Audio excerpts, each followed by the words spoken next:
means how much total pressure is required to distend the lung, basically by contracting the inspiratory muscles of the by positive pressure ventilation. Okay, so TPP is a force that opposes the inward elastic recoil of the lung at the rest or the distending pressure of the lung barrier. Okay, so this is the pressure which does not allow the lung to collapse. Okay, so see what it is showing over here is intra-alveolar pressure and the pleural pressure, right? So alveolar pressure minus pleural cavity pressure. So this is transpulmonary pressure. This is only intrapleural pressure within the cavity. Okay. Transthoracic pressure matlab thoracic and the pleural cavity. This is the transthoracic pressure. Intra-alveolar pressure is only intra-alveolar. Okay. So this is all we know.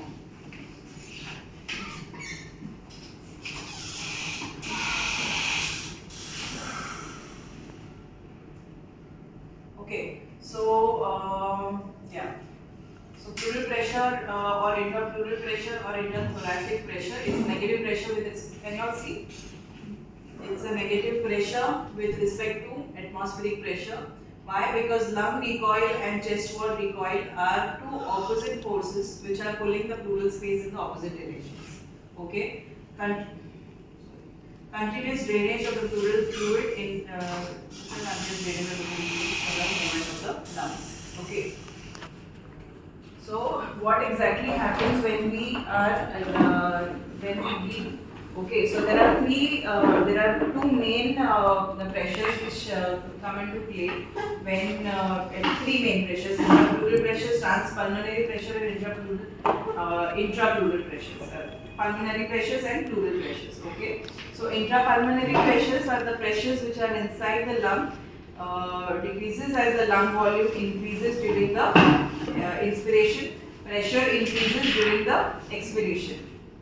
Okay. So lung volume increases during the inspiration and the pressure increases during the expiration. Okay.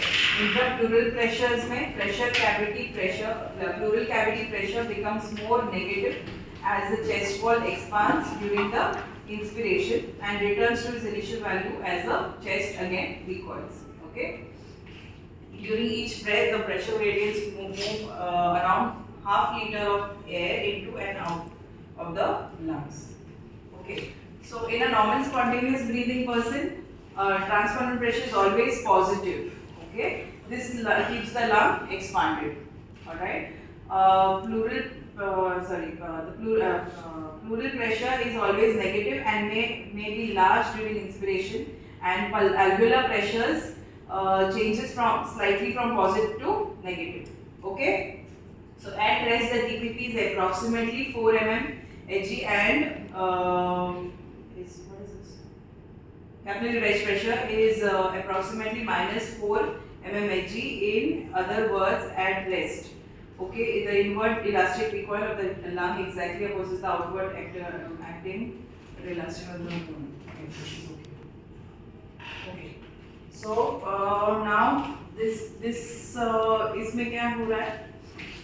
Patient को pneumothorax हो गया. There is a vent over here. Okay. So what happens to the alveolar pressure over here? It becomes 0. Okay. This is pleural pressure is -4. So if transpulmonary pressure becomes 0, alveolar pressure which is 0 because of the pneumothorax, this pressure becomes atmospheric pressure. Okay. So as occurs during the lung will collapse due to recoil. Okay, because इसमें minus हो जाता है. Understanding? Because there is an air. Okay. Same happens with the open pneumothorax also. Okay. So what is the rationale for TPP measurement? Airway pressure is a poor surrogate of lung stress. Okay, why? Because it ignores the effect of chest recoil. Okay, chest recoil is affected by impaired chest wall mechanics in the critically ill patients. TPP is the true distending pressure of the lungs. The lung compliance is the change in the lung volume produced by a given change in the TPP. Okay, TPP measurement allows partitioning of the lung compliance from the chest wall compliance.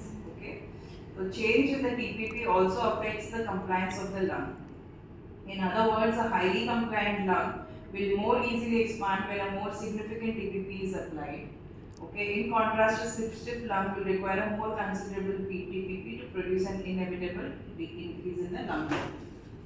Understanding? So what did we do for Mr. Ganesh when we wanted to extubate? We saw his parameters were not good, extubating parameters were not good, and his RSBI was very high. Okay. So what did we do? We put in a TPP. Okay, we put in a TP catheter, and what we found was, why did we do that? Because we know that he's got a very huge abdominal wall. You know, ascites is there. He's an obese man. He's a big man. Okay, so we knew that there is something wrong which we are doing with our ventilation. Okay, because we thought he was extubatable, he was awake conscious, but his RSBI was very high. Okay, the FRC was not coming adequate. Alright, so what we did is we inserted a TPP. Okay, on TPP what we found is the lungs are still not inflated completely. Okay, the FRC was not adequate enough because there was a lot of collapse and atelectasis on the lower lobes of the liver, of the lungs. Okay, that is what we observed on the TPP. The TPP was negative. Okay, so when the TPP is negative, we know that it needs to be positive. If it is negative, that means that's what we just saw, right? If it is negative, that means the lung is going to collapse. Okay, it has to be positive. So therefore, what we did is we put in a TPP and we inflated the lung by giving a very high peak. Okay, once we gave high peak of almost 24, we went on the peak of 24. We inflated the lungs completely. Then we came down gradually within 24 hours, and next day we extubated. Okay, so how did our TPP help in this case?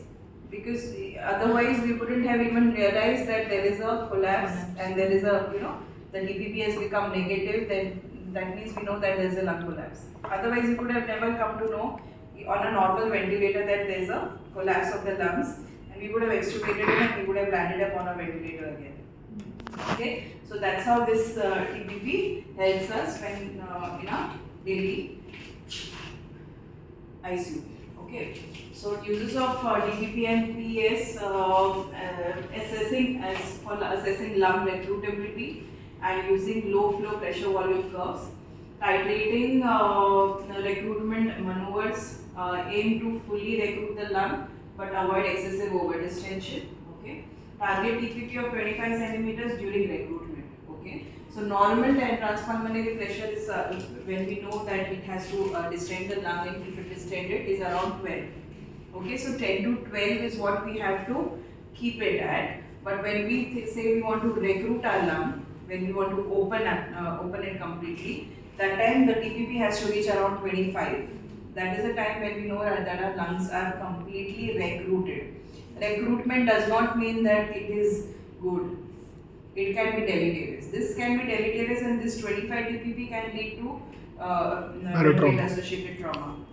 Okay, paratrauma or polytrauma. But this is what it says, that when the TPP is 25, the lungs are recruited completely. Okay, so we have to, when we are recruiting, we have to make sure that the TPP is going up at 25, and then we slowly, gradually reduce it. Okay, so target TPP during recruitment. So how does it help while setting PEEP? As I just mentioned, aim to maintain the oxygenation while preventing lung injury from alveolar collapse, atelectasis trauma or overdistension, and set PEEP to maintain TPP of 0 to 10. Okay, at end of expiration using it. So this is when what they are saying is about setting of PEEP. This is an optimal PEEP what they are talking about. Okay. So when we want to keep an optimum PEEP, so 0 to 10 is what we are keeping our TPP at. Okay. So while setting tidal volumes and inspiratory pressures, aim to limit stress applied to the lung and keep TPP at end inspiration below 25 centimeters. So at end TPP at end inspiration means your P inspiratory. We get a P inspiratory on the volume. That has to be below 25 all the given time, so that the stress is less to the body. Okay? And determination of respiratory muscle, you understand, no? P inspiratory जो होता है 20 इस पे जो आता है, okay? So that has to be below 25, okay? P inspiratory and P is the same. जो आता है P is P expiratory. P expiratory. PP is P expiratory. Okay, P inspiratory is वहाँ पे आता है ना वो जो दूसरा, that is P. PIP. हाँ? PIP. PIP नहीं, खाली चाहिए तो थे TPP में. So P ox, P main, हाँ, TPP में आता है. P expiratory. expiratory.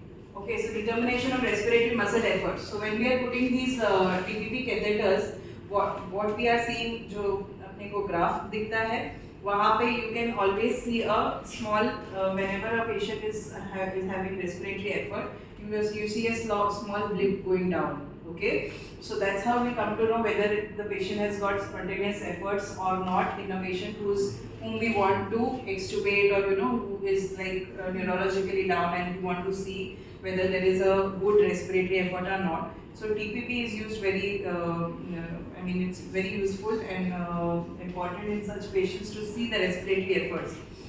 ये मशीन पे जो भी हम लोग डालते हैं, so what we have to do is जो ग्राफ होता है उसको just थोड़ा सा you have to just increase the optimization so that we see the graph properly, and then we see a small blip going down whenever there is a negative inspiratory pressure.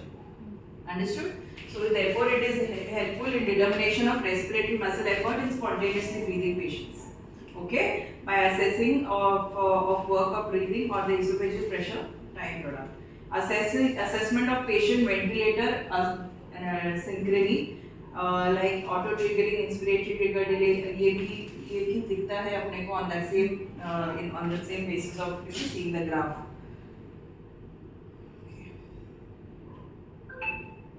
Okay, so how do we measure TPP?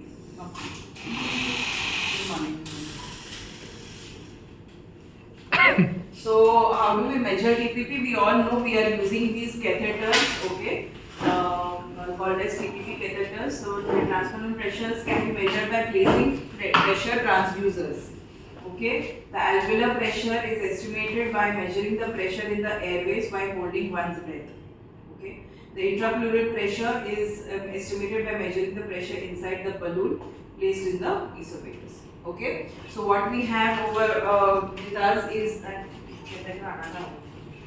Okay, so this is a catheter, alright, and there's a transducer here, a small silver thing.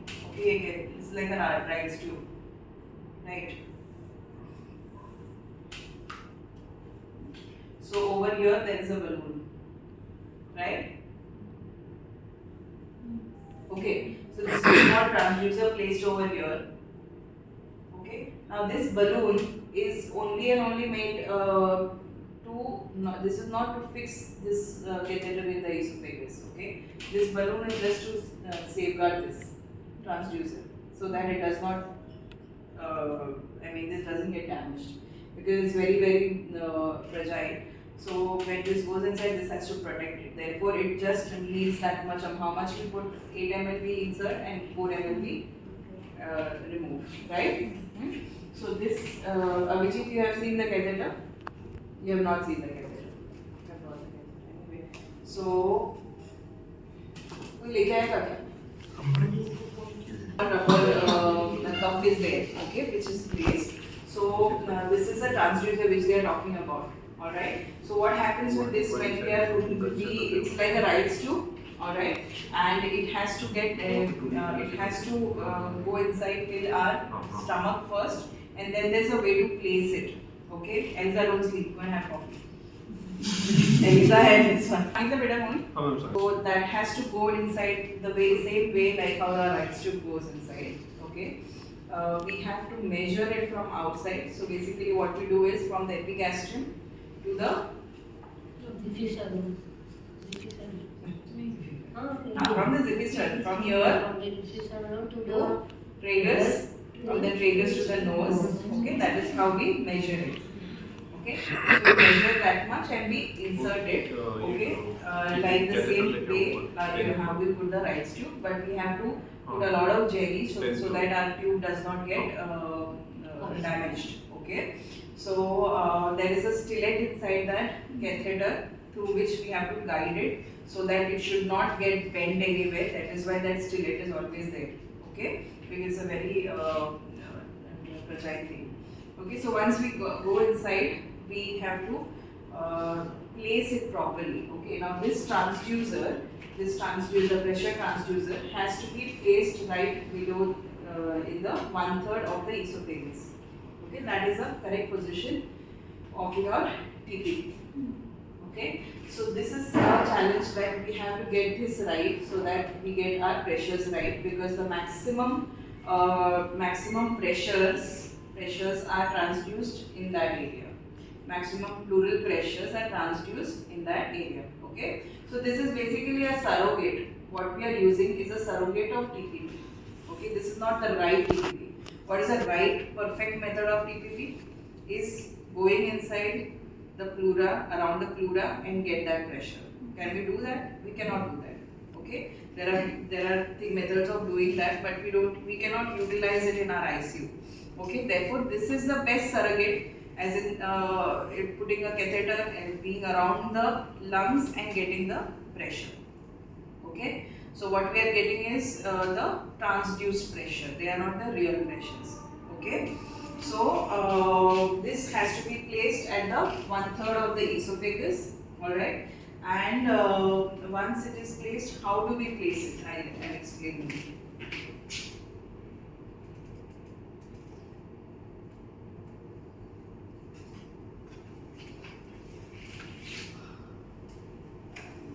Okay, so this is a catheter which I was talking about. Okay, these types of catheter also are there when you have a gastric balloon as well as a esophageal balloon. Okay, so gastric balloon is just to understand when this thing goes in the stomach. This has to go in the stomach. There are two radiopaque markers over here, and this is an esophageal balloon. Okay, then there's an esophageal line. What we have over here is only these two are not there. We have only one, and we have, because we don't have these gastric balloons, we have only esophageal balloons. Okay, so these are the distance markers over here. Okay, so how do we do it? Okay, so first unpack the catheter and connect the three-way stopcock directly to the esophageal catheter. Okay, inflate the balloon with a large volume. Okay, check the balloon's integrity, not large volume, it's just 3 ml. See, 6 ml or 3 ml. Nutriment we usually put 6 ml. Okay, so inflate the balloon with a large volume, check the balloon's integrity and tightness by applying gentle pressure to the balloon with your fingers. Okay, very gently, but otherwise it will get ruptured and it is a costly catheter. Okay, so to estimate the length of the catheter to be inserted, measure the distance from the xiphoid across the tip of the earlobe to the tip of the nose. Okay, measurement starts from the end of the balloon. Okay, now in case of nutriment, insert the guide wire into the gastric line. Okay, be sure to lubricate the guide wire before inserting into the catheter. Okay, so वो जो अंदर का जो guide wire होता है RT का, you have from the catheter, you have to lubricate it very well. Okay, and put it inside. Before doing that, you have to lubricate it. Okay. Now check the ventilator display. So what we have to do is, on a GE ventilator on the screen when we are getting our graphs, okay, you have to first place our esophageal trace, pressure trace. Okay, so you have to click on the screen, go on the settings, and go on the waveform. Okay, and get that esophageal pressure waves. All right. Once you do that, okay, check the ventilator display. Make sure that the pressure waveform shows. This is the scale which we have to adjust on. Connect the ventilator connection line to the ventilator PS port. Okay, there is a port on the ventilator, G ventilator, wherein G or whatever, even Hamilton has got it. Okay, so there is a small port on the ventilator through which we have to connect the male to female catheter, and you have to connect it to the esophageal catheter. Okay. Once you do that, place the patient in a semi-recumbent position for an easier and more accurate placement. Consider applying lubricant to the tip of the catheter if appropriate. Okay. Next step is to insert the catheter. Carefully insert the catheter either transnasally or transorally, but avoid transorally because there are a lot of dentures and all that will damage your catheter's cuff. Okay. So carefully insert the catheter either transnasally or transorally to the depth of 50 to 60 centimeters to position the balloon inside the stomach. Okay. So what you have to first do is you have to first position the balloon inside the stomach. Alright. And after we are inside the stomach, if you feel resistance during the insertion, anytime when you are feeling resistance during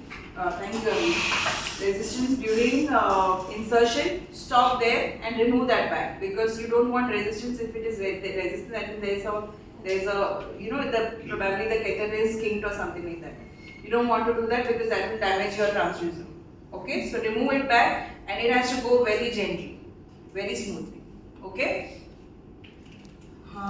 Okay. Then connect the stop, inflate the balloon. Okay. After you are inside the stomach, once your tube is in, you have to connect the stopcock to the catheter to the ventilator connection line. Actively deflate the balloon with syringe to ensure the balloon is completely deflated. So once your tube is inside, what you have to do is you have to completely deflate it first. Okay. Once you deflate it completely, then what you are doing is inflate the balloon with 6 ml, then remove 2 ml. Okay. 8 ml 4 ml किंवा 4 ml, 6 ml किंवा 6 ml टाकलं तर 2 ml काढायचं. Okay, basically you have to keep inside 4 ml. Even if you put 10 ml and then you remove 6 ml is okay. Okay, so what you do is you have to inflate 6 ml and remove 2 ml. Okay, then once you do that, okay, so this is our catheter. Okay. Okay, so this is what I am talking about. Alright, so this is a nutriment. Okay, this has two ends which are connected to one, and then this goes to the patient, to the ventilator. This connection goes to the ventilator. Alright, so what we do here is, how we measure is, we have to from the xiphoid till the tragus and tragus till the nose. Okay, so this much I will go inside. Okay, so we have to place this completely inside. Okay, so this balloon is also in the stomach. Okay, then guide wire is here. Okay.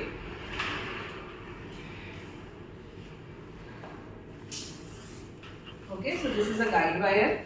Alright, so we have to lubricate this very well when you are going inside. Okay, how do you go inside? You go inside from here. Okay, this is the end through which we can feed the patient. Okay, this is a Wright's tube. This works like a Wright's tube. Okay, so you go inside. So there is a lot of resistance coming in, so that should not be there. So make sure that you are putting the jelly wire. Okay, so this guide wire is like a, okay, so ये डालते हैं इसमें.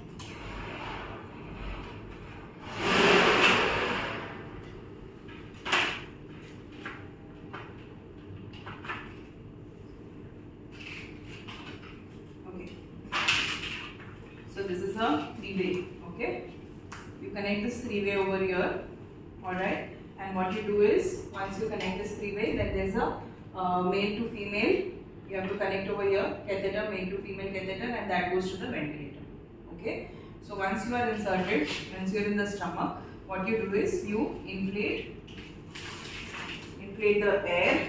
Okay, 8 ml down inside, and then 4 ml you have to extract. Okay, so only 4 ml has to go inside and the balloon has to get inflated. Alright, once we do that, change the time scale of the real time waveforms to 60 seconds resolution. Okay, that's for the ventilator. Then,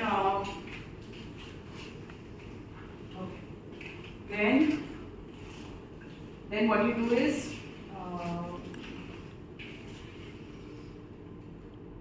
Compare the negative reflections of airway and esophageal pressures during 3 to 5 breastfeeding. Compare the reflections of the airway and external pressures. Okay.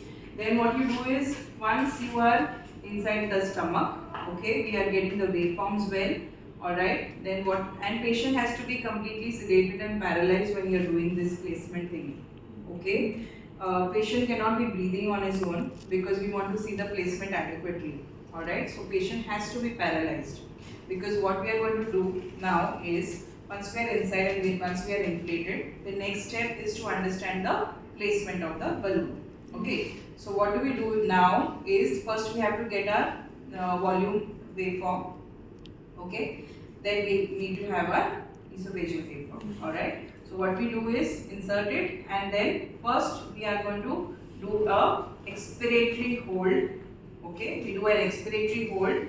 And then we are going to compress, give a pressure on the epigastrium. Okay, you give one pressure on the epigastrium, and then once we get a, what we will get is Positive nothing. So what we get on this thing is, this is the ventilator, this is a graph. Okay, and this is your. So once we are in. This is what we are going to get, like this, the esophageal pressure. Okay, so that means probably this is not, definitely not around the lungs, because there are no movements at all, negative, positive, whatever, nothing is there, right? So what we do is, we do an expiratory hold. Okay, we do an expiratory hold, and then what we see on expiratory hold, what will happen to this graph? What will happen to this graph is like this. Okay, so once when we press on the stomach, what we will see is, we will see a thing like this over here. No, expiratory hold is here, no, and then we compress the stomach. So what we do, what we will see on the pressure, esophageal pressure is a positive deflection. Okay, but on this we will not see anything. Okay, because probably it is with the stomach. Okay, so then what we do is, we withdraw it a little bit.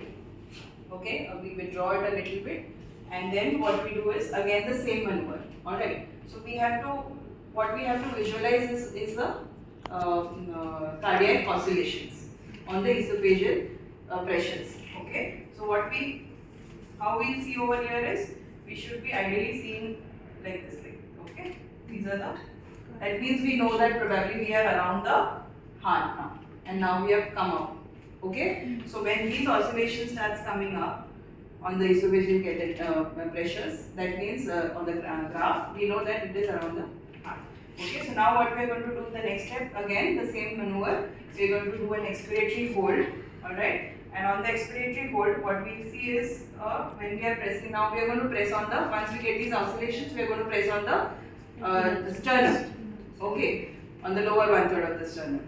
Alright, and when we press that during the expiratory hold, what we will see is, we will see a positive deflection here on this graph, and we will see a positive deflection on this graph. Okay, so now once we see this, what we have to do is, we have to freeze that screen. Okay, so we freeze this screen. Alright, so we click that button of freeze, and what we do is, we take the caliper. Alright, and we place it over here. Okay? Okay, so once we place the caliper over here, what we basically want to see is this. Okay, so the pressure of the esophagus and the esophageal pressure and the airway pressure, okay, waveforms display similar changes if the catheter is positioned correctly. Okay, here the acceptable deviation at from a 1:1 ratio during occlusion test is 20%. So it has to be somewhere around 0.8, the difference of the pressure. So this difference, so PS upon PAW has to be somewhere around 0.8. 0.8 to 1. 1 is just too much, it's very good. 0.8, somewhere around 0.8 means we are in a good position. Okay. So this equals the range of 0.8 to 1.2. So the transpulmonary waveform should show no significant deflection during the occlusion test. Okay. So, so once we know that this is what we have achieved, okay, and this everything, everyone understood this? Kala Ashok? Air pressure. Okay, so what we have done over here is, once we have seen that these oscillations have come, okay, now we have to do the maneuver to understand whether it is in place or not. Okay, our catheter is in place or not. Okay, that is lower one third of the esophagus. So what we do is, we are going to do a maneuver called as expiratory hold on a ventilator. Once we do an expiratory hold, this graph becomes like this, right? And we compress on the lower one third of the sternum. Okay, once we compress, what will happen is, there will be a small blip over here. Okay, and there will be a small blip over here. Okay, त्याच्यानंतर आपण हे जेव्हा आपल्याला मिळणार, we have to freeze the screen. Okay, freeze button आहे, freeze करायचं screenला. त्यानंतर go on that screen and get that caliper. एक caliper येईल आपल्याला. So that we have to move that caliper till here. Why we want to do that? Because we want to see the difference between this positive deflection and this positive deflection. Has to be equal. Means to say what? That means इथे जे pressure देतोय तू, that the same pressure is getting transduced over here. Understood? That means whatever calculations you are going to do, it has to be adequate. No, you have to know that what we are seeing as TPP has to be optimum. It should not be like if it is placed somewhere else. That means you will probably, the transpleural pressures which are getting transduced in the esophageal catheter would be wrong, right? So therefore we should understand whether this pressure when we are giving on the chest is transducing similarly to the esophagus and to the lungs both. Understood? Okay, so therefore हे कळलं आता अशोक, तर हे caliper आल्यानंतर हे different, hey on the screen what you will see is, here you will see, say I don't know what, 24 or 20 असं दिसणार. This is on the screen. When you move the caliper, no, you will see like this. So what you have to do is 20 upon 24. So PES upon PAW.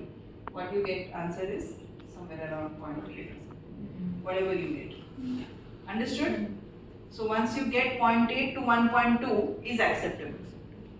Okay? Then after that, once we get this, secure the catheter, fix the catheter to the patient's nose with the metal tape. Okay? Carefully remove the guide wire. Now the next step is to remove the guide wire. Okay? Close the cover caps of the gastric line. You can start the rise tube feeding from this end. Okay? From this end. Okay, now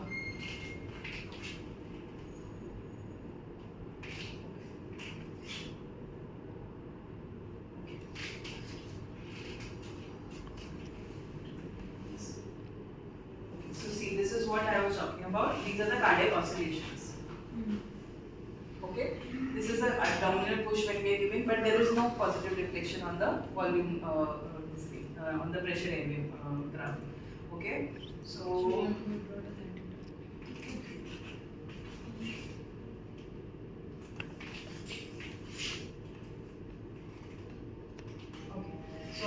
how to interpret these esophageal pressures? This increased esophageal pressure means extrapulmonary or chest wall compliance is decreased. Okay. So in case of pleural effusions, if there are huge pleural effusions, there is thoracic trauma, edematous or intrathoracic viscera, edematous intrathoracic viscera, intra-abdominal hypertension, if there is massive ascites, okay, edematous intra-abdominal wall. Okay, so we have just recently seen in Ganesh's case what happened, right? He's got huge ascites, he's got a huge chest wall. Alright, so what we did is inserted esophageal catheter, and we understood that there was a lot of airway collapse. Okay, we opened them by recruiting the lung, and that's how this. So this is how we use our catheters. Okay, in our daily ICU. Okay. So there was a study which was done, okay, by Daniel Talma, wherein it had come in use in Indian Journal of Medicine, mechanical ventilation guided by extubation pressure in acute lung injury patients. The aim was to find a peak value that could maintain an oxygenation while preventing lung injury due to repeated alveolar collapse or distension, over distension in ARDS patients. It included 61 patients. Okay, sorry. Okay, and the total volume, tidal volume which was set by them was 6 ml per kg of predicted body weight. Okay, and the peak levels were set to achieve as per the control group and by the esophageal catheters. Okay, so the transparent pressure of 0 to 10 centimeter of water in expiration according to the sliding scale based on the partial pressure of the arterial oxygen and the fraction of inspired oxygen, and limited tidal volume to keep the transparent pressure at less than 25 centimeters of water at end expiration. So this is what they did, you know. So they kept the transparent pressure of 0 to 10, okay, and according to the sliding scale of the partial oxygen of their ABG करके PaO2, they have changed their this thing, okay, and what is seen saw as patients are control group were treated according to the tidal volumes. That was the other group wherein they had just kept a arsenal protocol के हिसाब से 6 ml per kg tidal volumes पे they had ventilated these patients. So there were two groups, okay, as per TPP and as per the arsenal protocol. What they found is PaO2 and FiO2 at 72 hours was 80 mmHg higher compared to the control group in the patients of TPP guided ventilation. So patients with acute lung injury or ARDS treated in this way had significantly improved oxygenation as measured by PaO2 FiO2 ratio and significantly improved respiratory system compliance. Okay. Moreover, these improvements were achieved without elevating transparent pressure at the end expiration above the physiological range. That's it. Thank you.